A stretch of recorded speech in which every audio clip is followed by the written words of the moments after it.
বন্ধুরা, এটি হচ্ছে পৃথিবীর সবচেয়ে গতিসম্পন্ন ট্রেন ম্যাগলেভ। এটি একটি চুম্বকীয় লেভিটেশন প্রযুক্তি ব্যবহার করে পরিচালিত হয়। এই ট্রেনটি রেললাইনের ওপর চৌম্বকীয় বলের সাহায্যে ভাসমান অবস্থায় থাকে, ফলে ট্রেনটির সাথে রেললাইনের কোনো সরাসরি সংযোগ থাকে না, যা ঘর্ষণ কমিয়ে এনে অবিশ্বাস্য গতিতে চলতে সক্ষম হয়।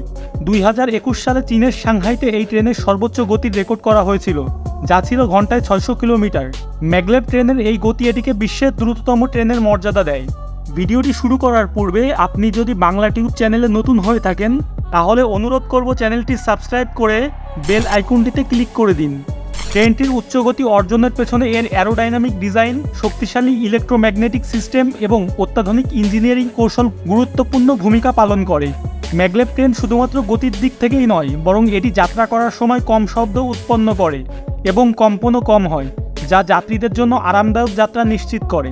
বর্তমানে চীন এই প্রযুক্তির আরও উন্নয়ন ও বিস্তৃতি ঘটাতে কাজ করছে, যাতে করে ভবিষ্যতে আরও দীর্ঘ দূরত্বে এই ট্রেন চলাচল করতে পারে। এই ধরনের প্রযুক্তির উন্নয়ন ভবিষ্যতে পরিবহন ব্যবস্থায় এক বিপ্লব আনবে বলে ধারণা করা হচ্ছে। ম্যাগলেভ প্রযুক্তিতে সুপার কন্ডাক্টিং ম্যাগনেট এবং ইলেকট্রোম্যাগনেটিক শক্তি ব্যবহার করা হয়। এর ফলে ট্রেনটি মধ্যাকর্ষণকে পরাভূত করে লেভিটেশন করতে পারে এবং কোনো প্রকার ঘর্ষণ ছাড়াই অত্যন্ত দ্রুত গতি অর্জন করতে সক্ষম হয়। এই প্রযুক্তির দুটি প্রধান ধরন রয়েছে। একটি হচ্ছে ইলেকট্রোম্যাগনেটিক সাসপেনশন। এখানে ট্রেনের নিচে ইলেকট্রোম্যাগনেটিক কুণ্ডলী থাকে, যা রেল লাইন থেকে ট্রেনকে কিছুটা উপরে তুলে ধরে। দ্বিতীয়টি হচ্ছে ইলেকট্রোডাইনামিক সাসপেনশন। এই প্রক্রিয়ায় সুপার কন্ডাক্টিং ম্যাগনেটের ব্যবহার করা হয়, যা ট্রেনকে রেল লাইন থেকে উঁচুতে ওঠায়।